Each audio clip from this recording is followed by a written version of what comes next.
2 দিন আগেই এই রেসিপিটা তৈরি করেছিলাম। বাসার সবাই এত বেশি পছন্দ করেছে যে আজকে আমাকে আবারও তৈরি করতে হচ্ছে। প্রথমে আমি 2 পিস আইড় মাছ নিয়ে নিয়েছি। এখানে যে কোনো মাছই নেওয়া যাবে। 1 কাপের মতো পেঁয়াজ কুচি নিয়ে নিয়েছি। একটা বড় সাইজের রসুন নিয়ে নিয়েছি। 5-6টার মতো কাঁচামরিচ মাঝখান থেকে কেটে নিয়েছি। লবণ আধা চা চামচ, হলুদ গুঁড়ো 1/4 চা চামচ, লাল মরিচের গুঁড়া দিয়ে দিয়েছি আধা চা চামচ। খুব ভালো করে মাখিয়ে নিতে হবে। এর জন্য আমি সামান্য একটু তেল ব্যবহার করেছি। তেল ব্যবহার করলে কিন্তু মাখাতে খুবই সুবিধা হয়। লবণ হলুদগুলো খুব ভালোভাবে মাছের সাথে মিশে যায়।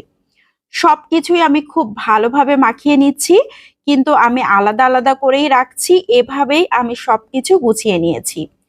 এখন একটা সাইডে রেখে চুলাতে একটা প্যান বসিয়ে সরিষার তেল দিয়ে দিয়েছি। মাছ দুইটাকে দিয়ে খুব ভালো করে ভেজে নিতে হবে। আমি উল্টিয়ে দিলাম। এখন দিয়ে দিচ্ছি সেই রসুন আর কাঁচামরিচগুলোকে। রসুন কাঁচামরিচগুলোকে বেশ কিছুক্ষণ ধরে নেড়ে চেড়ে এখন দিয়ে দিচ্ছি পেঁয়াজ কুচি। আমি পেঁয়াজ কুচিগুলোকেও একটা সাইড করে নিয়েছি। এখন ঢাকনা দিয়ে ঢেকে 2-3 মিনিট জাল করে নিচ্ছি। পেঁয়াজটা খুব বেশি ভাজা ভাজা করব না, জাস্ট একটু নরম হওয়া পর্যন্ত এভাবে রেখে দিব। তো পেঁয়াজটা কিন্তু এরই মধ্যে নরম হয়ে গিয়েছে, দেখেই বোঝা যাচ্ছে। এই পর্যায়ে পেঁয়াজটাকে একটু নেড়ে চেড়ে উঠিয়ে নিতে হবে। পেঁয়াজটা বেশি ভাজা ভাজা হয়ে গেলে তখন কিন্তু টেস্টে চেঞ্জ হয়ে যাবে, তখন আর খেতে খুব একটা ভালো লাগবে না। মাছ দিয়ে এই রেসিপিটা অনেক বেশি মজার হয়।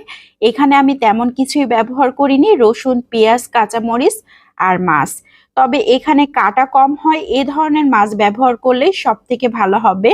এখন আমি সবকিছু উঠিয়ে নিয়েছি। মাছ দুইটাকে খুব ভালো করে ভেঙে দিচ্ছি। আমি এখানে আইড় মাছ ব্যবহার করেছি, এজন্য মাছে একদমই কাটা নাই। এই কারণে মাছ দুইটাকে ভেঙে খুব ভালো করে ভেজে নিচ্ছি। এখন মাছগুলোকে উঠিয়ে নিচ্ছি। এদিকে একটা পাত্র নিয়ে নিয়েছি, তার উপরে 2টা ভাজা শুকনা মরিচ লবণ দিয়ে খুব ভালো করে ভেঙে নিচ্ছি।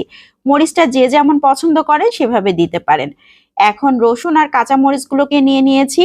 রসুন কাঁচা মরিচগুলোকেও হাত দিয়ে ম্যাশ করে নিয়েছি। একদম মিহি ম্যাশ করতে হবে না, জাস্ট একটু থেতো করে নিলেই হবে। এখন নিয়ে নিয়েছি পেঁয়াজগুলোকে, খুব ভালো করে মাখিয়ে নিচ্ছি। পেঁয়াজগুলো এরকম গোটা গোটাই থাকবে, খাওয়ার সময় দাঁতের নিচে পড়বে, খেতে ভালো লাগবে। মাছগুলোকে দিয়ে দিয়েছি। এখন দিয়ে দিয়েছি কিছুটা ধনিয়া পাতা। খুব ভালো করে হাতের সাহায্যে চটকে চটকে মাখিয়ে নিচ্ছি। মাখানোর কাছেই কিন্তু ভর্তা ভালো লাগে।